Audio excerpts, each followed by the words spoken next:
Stop pretend like businessperson. My husband stated at my birthday party. Your little online thing isn't real business. Everyone joked. I assented silently. Okay. Next morning, I emailed my investment house. Take back the $99 million from Daniel's health startup. The board session was urgency held.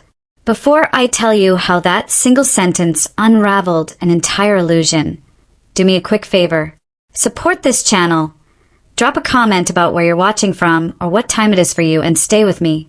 Stories like this only reach people who need them when others help carry them. I'm Emily. I was 35 when my husband, Daniel, decided, publicly, that I was adorable but delusional. The birthday party was his idea. Rooftop venue, soft jazz, catered small plates, the kind of place where everyone pretends not to check the price tag on the wine. Daniel loved optics.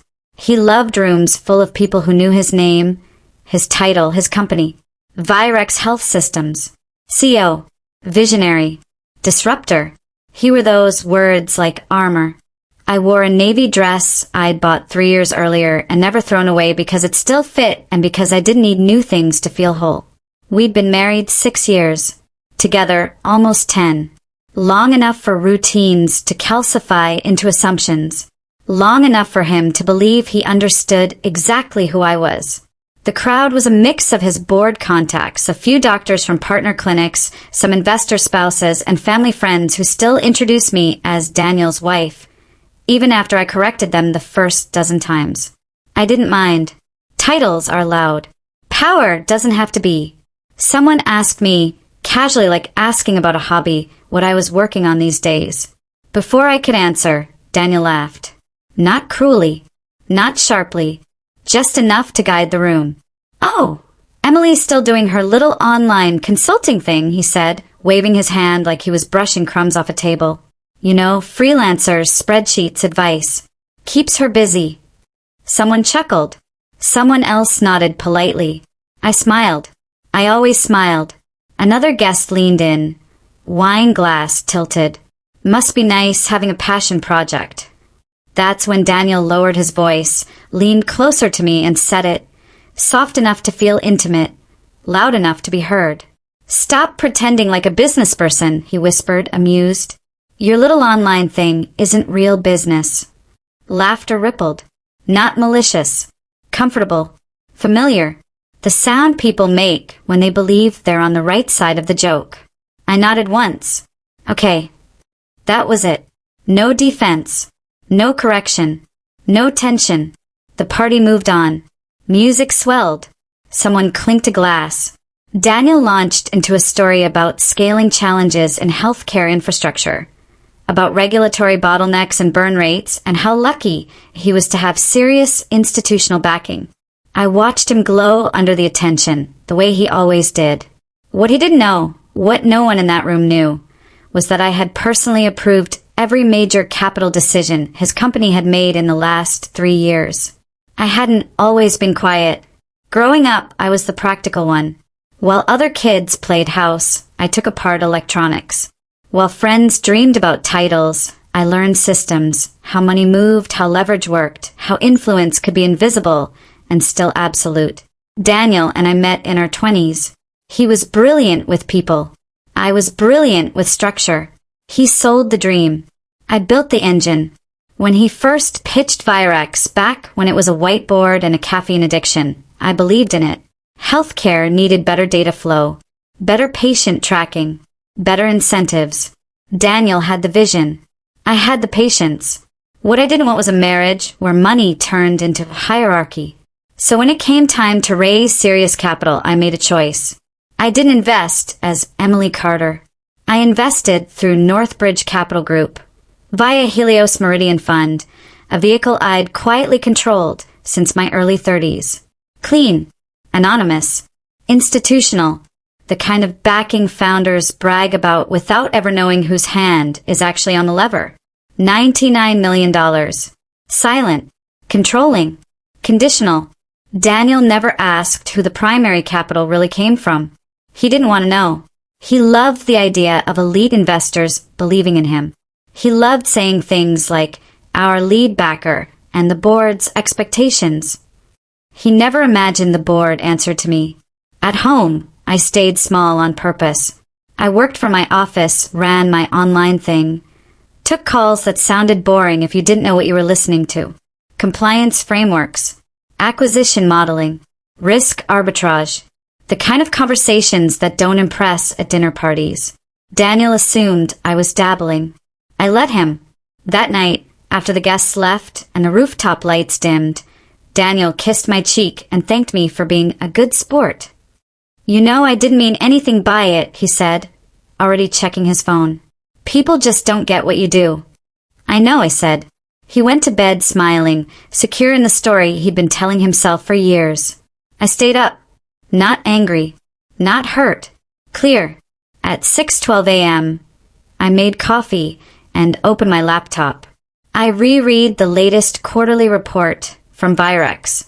The numbers Daniel didn't like to talk about. The ones hidden behind optimism and buzzwords. Customer acquisition costs climbing. Burn rate accelerating. Expansion before stabilization. A company living on confidence and capital. My capital. At 6:47 a.m., I drafted an email. To Victor Lang, Managing Partner, Northbridge Capital. Subject: immediate action required. After reviewing updated performance metrics and recent governance concerns, I decided to withdraw Helios Meridian's full position in Virex Health Systems.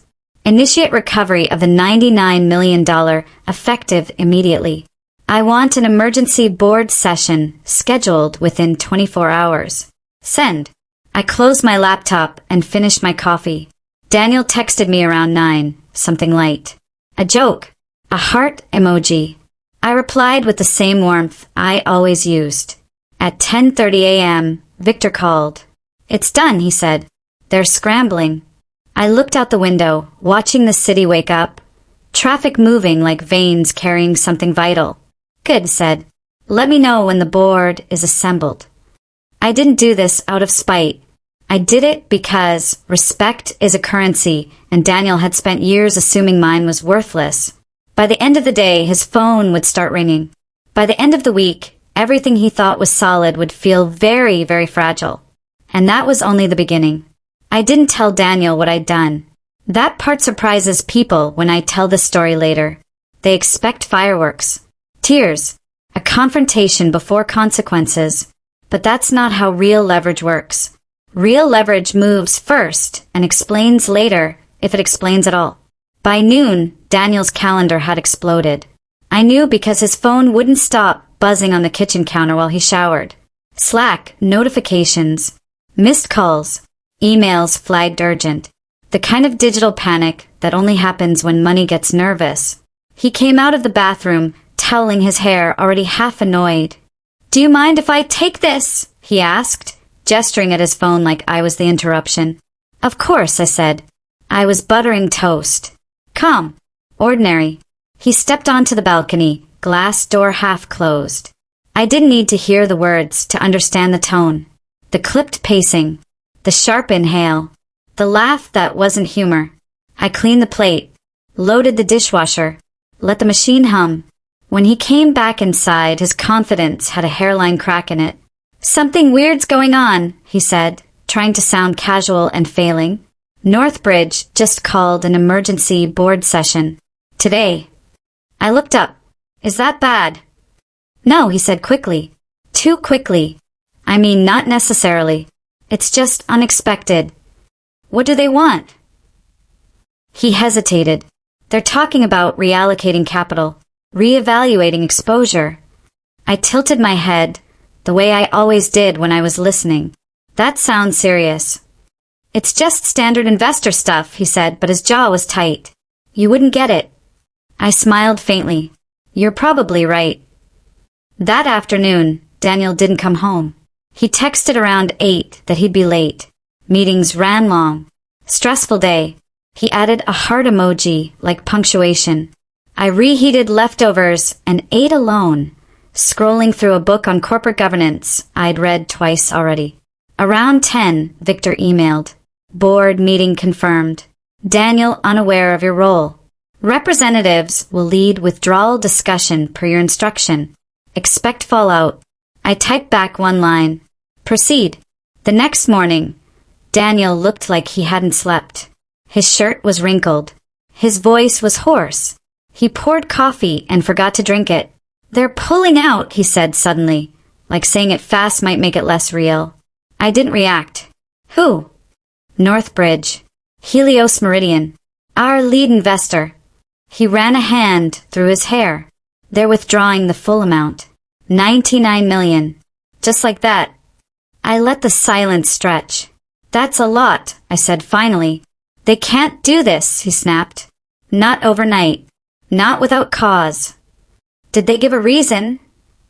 He laughed, sharp and humorless. They gave a presentation. Slides. Charts. Performance concerns. Strategic misalignment. All corporate bullshit. I nodded slowly. Is any of it true? He glared at me, then caught himself. That's not the point. This is how startups work. You invest for growth. You don't panic at the first plateau. Maybe they don't see it as a plateau, I said gently. He pushed back from the counter. You don't understand what this means. Without that capital, we have 6 months. Maybe less. And the board? They're spooked, he said. Other investors are already asking questions. If our lead pulls out, it looks like a vote of no confidence. I watched him spiral, pacing the kitchen, rehearsing arguments for conversations that had already happened. Inside, I felt nothing dramatic. No thrill. No guilt. Just inevitability. That evening, Daniel called his parents. I overheard fragments. Temporary. Overreaction. We'll fix it. The next day, his office called an all-hands meeting, then canceled it, then rescheduled. The narrative was slipping. Friday night, his mother insisted on a family dinner. Emergency. Her word, not mine. We sat around their long dining table, the same one where Daniel had announced his engagement promotion years earlier, where applause had followed like a reflex. This time the mood was tight. Daniel laid it out. The investors, the withdrawal, the need for replacement capital. It's just bad timing, he said. The fundamentals are solid. We just need someone who understands the space. Someone serious. His father leaned back, frowning. 99 million is serious money. Exactly, Daniel said. That's the problem. This isn't angel investing. We need institutional level backing. His mother turned to me. Emily, dear, you've been quiet. I met her eyes. I'm listening. Daniel sighed. She doesn't really follow the financial side. I smiled politely. His mother clasped her hands. Is there anything we can do? People we can call? Daniel shook his head. Your friends don't write checks like this. No offense. His father cleared his throat. What about private money? Quiet investors? Daniel laughed softly. Those people don't just appear. I set my fork down. Actually, I said they do. The table went still. Daniel looked at me, confused. What do you mean? I said evenly, sometimes capital doesn't announce itself. Sometimes it's already in the room. His mother blinked. Emily. Daniel frowned. What are you talking about? I took a breath. Not for courage, for timing. I might be able to help, I said. Daniel actually chuckled. This isn't about consulting contracts. I know, I said. This is 9 figures, he added a little sharper. I know. His father frowned. Emily, if this is a joke. It's not. Daniel leaned forward, disbelief curdling into irritation. Stop. This isn't the time. Let me make a call, I said. Silence. I pulled out my phone and dialed Victor. Put it on speaker. Victor, I said calmly. Can you confirm my current liquidity position? Of course, Miss Carter, he replied. As of this morning, your net deployable capital sits just under 112 million, excluding long-term holdings. Daniel froze. His mother's mouth fell open. I continued. and my controlling position in Virex. Can you restate that for clarity? Yes, Victor said smoothly. Through Helios Meridian, you've been the majority stakeholder since the Series B round. Final authority on capital deployment, executive oversight, and strategic direction. The room stopped breathing. Daniel stared at my phone like it had betrayed him. Emily, he whispered, what is he talking about? I ended the call. I'm the investor, I said. I've been the investor for 3 years. His mother gasped. His father stood up. Daniel laughed once, hysterical. That's not funny. It's not meant to be. You don't have that kind of money, he said. You do spreadsheets. I manage capital, I said. Spreadsheets are just the language. He shook his head, backing away. No, this is impossible. I looked at him, really looked at him, for the first time in years. You told me to stop pretending like a business person, I said quietly. So I stopped pretending. His face drained of color. The silence that followed wasn't shock. It was collapse. And we still hadn't gotten to the part about what came next. Daniel didn't speak for a long time. Not the dramatic kind of silence where someone storms out or throws something. This was worse. This was the sound of a belief system cracking. His mother was the first to recover. You're saying, she said slowly, carefully, that you funded Daniel's company? I did, I replied, quietly, through Helios Meridian.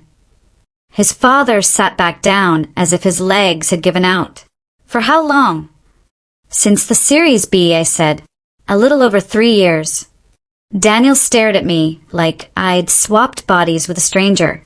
Why? He demanded. Why wouldn't you tell me? I folded my hands on the table. At first, because it was cleaner. You didn't want help from me. You made that very clear. That's not. You laughed, I said gently. You remember. At my birthday, you said I was pretending. Everyone laughed. So I agreed. His jaw tightened. That was a joke. It didn't feel like one. His mother looked between us, confused and uneasy. Daniel, what did you say? He didn't answer. I continued. I didn't want our marriage to turn into a power struggle. I thought anonymity would protect both of us. You could run the company. I could support it. No ego involved. And now, he snapped. And now, I said, you told me who you thought I was. So I stopped protecting the illusion. The drive home was silent. Daniel gripped the steering wheel like it was the only thing keeping him upright. I watched the city lights pass, thinking about how strange it was that nothing felt explosive anymore. Just finished. At home, he finally spoke. You sabotaged me. I exercised my rights as an investor. You pulled the money. I reclaimed it. You embarrassed me in front of my parents. You embarrassed yourself for years, I said softly. I just stopped covering for it. He laughed bitterly. You could have warned me. I did, I replied, over and over. You just didn't hear it as business advice because it came from me. He turned to me, then eyes red. So what now? Are you going to destroy the company? I shook my head. No. That surprised him. I'm not interested in revenge, I said. I'm interested in reality. The emergency board meeting reconvened Monday morning. This time with me present, not as a shadow, but as myself. Daniel didn't know until he walked into the room. He froze when he saw me seated at the head of the table. Victor beside me, documents, neatly arranged. What is this? He whispered. Governance, I said. You should sit. The board members, people who had treated Daniel with polite deference for years, stood when I entered. Not theatrically, instinctively. Daniel noticed. The presentation was clinical. Performance metrics. Missed targets. Cash burn. Leadership risks. I didn't raise my voice once. Virex doesn't need more money, I concluded. It needs discipline. And that starts with accountability. One of the board members cleared his throat. Are you proposing restructuring? Yes. Daniel shot to his feet. You can't just... I can, I said, meeting his eyes. And I am. The vote passed unanimously. Daniel was offered a new role. Senior advisor. No executive authority. A generous package. A soft landing. He didn't accept it in the room. He left. That night, he didn't come home. The messages started instead. Long ones. Angry ones. Apologetic ones. Accusatory ones. He blamed me for humiliating him. For emasculating him. For blindsiding him. I read them once. Then archived them. 3 days later, he asked to talk. We met at a cafe halfway between our apartment and the office he no longer ran. He looked smaller somehow. Not physically. Internally. I never thought you'd do this, he said. I know. I thought you needed me to be the big one. I sipped my coffee. That's the problem. You needed me to be small. He swallowed. So what are you saying? I'm saying this isn't just about money, I replied. It's about respect. And I don't think you ever really had it for me. That's not fair. It's accurate. He leaned back, defeated. Are you leaving me? I considered the question. The years of quiet dismissal. The laughter. The way my success only counted when it was invisible. Yes, I said finally. I am. He nodded slowly, like he'd known before he asked. The divorce was quiet, efficient. He didn't fight the prenup. He didn't ask for a settlement. Maybe because, for the first time, he understood exactly who he'd been married to. Virex stabilized within 6 months. New leadership. Clean books. Sustainable growth. I didn't attend the press conference announcing the turnaround. I didn't need to. I moved into a light-filled apartment overlooking the river. Started mentoring founders who didn't confuse confidence with competence. Sometimes, I hear Daniel move to another city.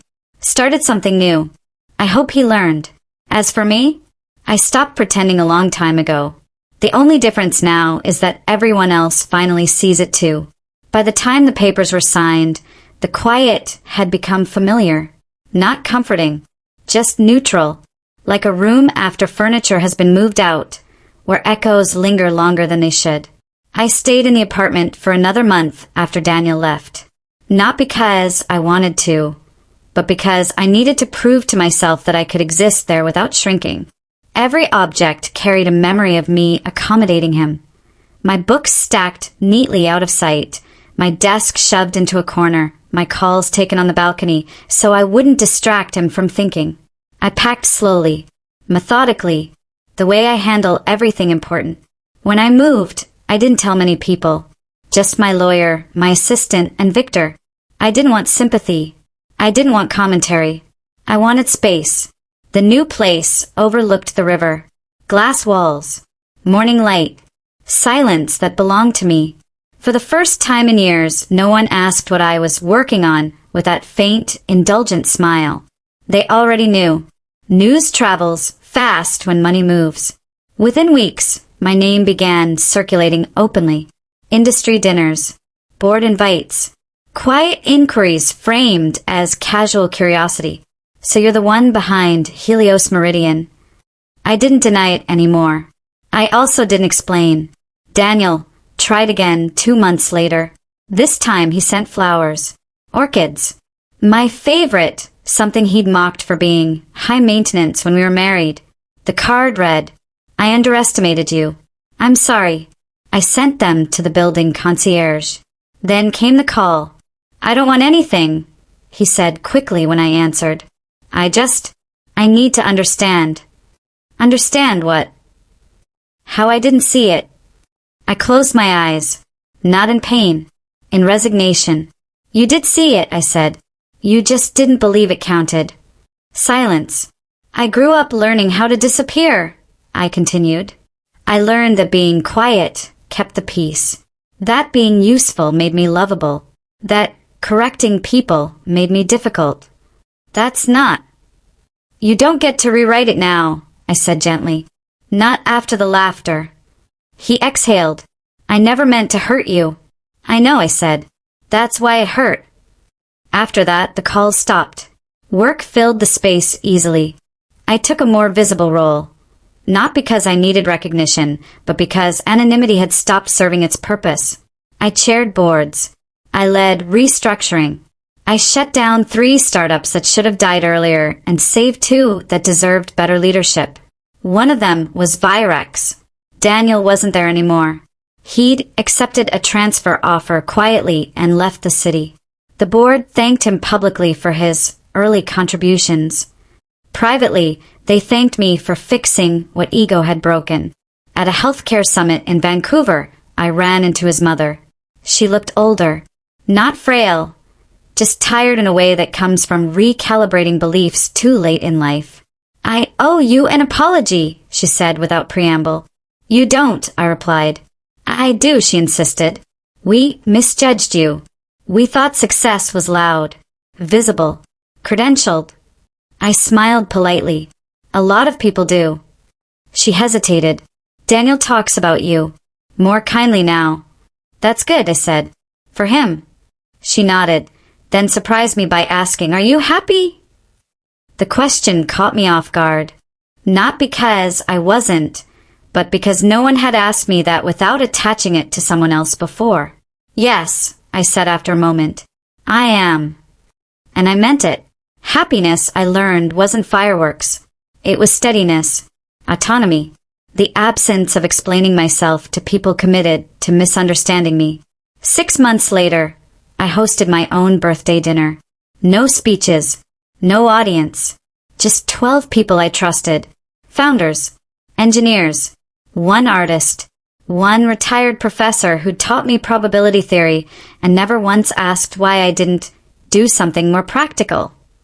When someone joked about my little online thing, they were laughing with me, not at me. I raised my glass. To not pretending, I said. They laughed. They clinked glasses. Later that night, alone on my balcony, the city reflected off the water like scattered constellations.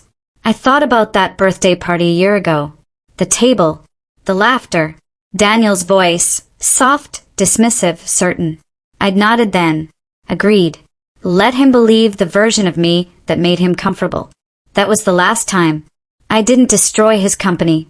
I didn't ruin his life. I simply stopped pretending smaller so he could feel bigger. And that changed everything. I didn't expect peace to arrive quietly. No grand moment. No cinematic release. Just a morning where I woke up and realized my chest wasn't tight anymore. The calendar said Tuesday. Nothing special. No anniversaries. No board votes. No legal deadlines. Just a regular day. And for the first time in a very long time, my life didn't feel like it was waiting for someone else's reaction. I made coffee and stood by the window, watching the river move with that slow confidence water has. It never asks permission. It doesn't explain itself. It just goes where gravity takes it. That morning, I decided to do something I'd been postponing for years. I told my story out loud. Not publicly. Not dramatically. Just honestly. I invited my parents over for dinner. They arrived nervous. I could tell. They'd been careful around me ever since Daniel left. As if I were made of glass now that the truth had surfaced. We ate quietly at first. Small talk. Weather. Traffic. My mother complimented the apartment for the 3rd time. Finally, my father cleared his throat. "You never told us," he said. "I didn't pretend not to understand." "I didn't think you wanted to hear it," I replied. My mother looked down at her hands. "That's not fair." "It's accurate," I said gently. Every time I tried to explain what I was building, it was treated like a phase. Something temporary. Something indulgent. My father sighed. "We thought you were being safe." I smiled a little. I was being strategic. The silence stretched, but it wasn't hostile. It was thoughtful. "You didn't lie," my mother said slowly. "You just minimized." "Yes," I agreed. Because when I didn't, it made other people uncomfortable. They didn't argue. That mattered more than an apology. After that night, something shifted, not just with them, but with me. I stopped editing myself preemptively, stopped softening my language. stopped packaging my work in ways that felt palatable instead of true. And the strange thing was, no one rejected me for it. Some people pulled away. Quietly. Predictably. Others leaned in. I was invited to speak at a closed-door forum a few months later. Not as a keynote. Not as a headline. Just as someone with experience in capital strategy and governance failures. Afterward, a young woman approached me. "I didn't know people like you existed," she said. "People who build like that without performing." I thought about Daniel, about the birthday party, about the laughter. "We exist," I said. "We're just usually taught to stay quiet." She smiled like I'd handed her a map. That night, I went home and sat on the floor of my living room with my laptop, surrounded by notebooks I'd filled over the years. Ideas I'd shelved. Concepts I'd postponed because they didn't fit into anyone else's version of sensible. I didn't open an investment deck. I didn't call an advisor. I just wrote. Not code. Not contracts. Words. At first it was messy. Angry. Then precise. Then calm. I wrote about invisibility. About competence being mistaken for compliance. About how often women are encouraged to be supportive rather than sovereign. I didn't name names. I didn't need to. The piece circulated privately at first, then less privately. Then someone asked if they could publish it. I said yes. The response was overwhelming. Emails from women I'd never met. From men who admitted they'd dismissed someone like me without realizing it. From founders who said they'd built empires quietly and felt seen for the first time. Daniel emailed once after that. Just one line. "I read your piece. I finally understand what you meant." I stared at the screen for a long time. Then I closed the laptop. Understanding I'd learned doesn't require a reply. A year after the divorce finalized, I sold my remaining stake in Virex. Not because it failed, because it no longer belonged to my future.